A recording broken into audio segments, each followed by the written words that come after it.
एक शेर था, हाँ। जंगल का राजा था। हाँ। और वो एक अपनी गुफा होती है ना, गुफा मतलब गुफा मतलब घर। शेर का घर। हाँ। जो शेर का घर होता है उसको कहते हैं गुफा। हाँ। उसके अंदर एक। आराम से सोया हुआ था। हाँ। तो और और उसी के पास में एक चूहे का घर था। चूहे का घर मतलब चूहे का छोटा सा बिल।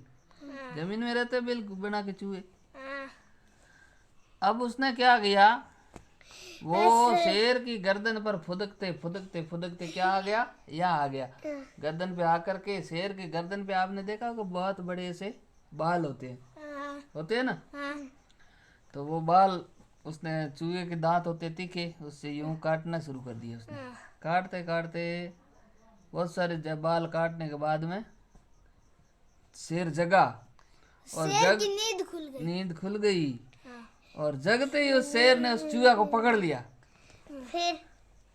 फिर शेर ने पूछा अब क्या करना, तैने मेरे बाल काट दिए, बाल तो मेरे बहुत कीमती होते हैं। तुमने मुझे शेरनी बना दिया। हाँ, मुझे शेरनी बना दिया, अब क्या करोगे।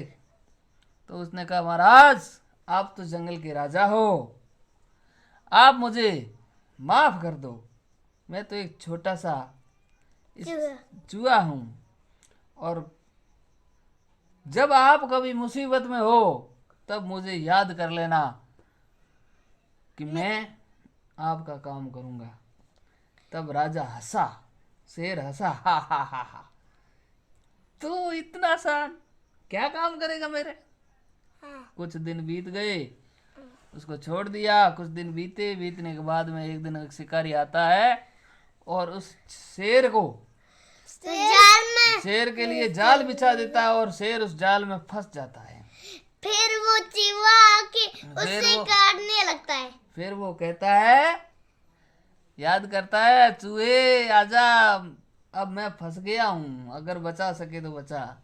फिर चूहे के दांत तो तीखे थे ही, पता है आपको। हाँ। अब चूहे ने उस जाल को कुतरना शुरू किया, काट दिया और शेर को जाल से आजाद कर दिया। अब इस कहानी से क्या, आजाद मतलब वो जाल से बाहर निकाल दिया, फ्री कर दिया। जाल में फंसा हुआ था ना, उससे फ्री कर दिया। अब इस कहानी से क्या शिक्षा मिलती है, क्या? कोई भी कितना भी छोटा क्यों न हो तो वो बड़े से बड़ा काम कर सकता है। मुसीबत में हमारे लिए वो काम कर सकता है।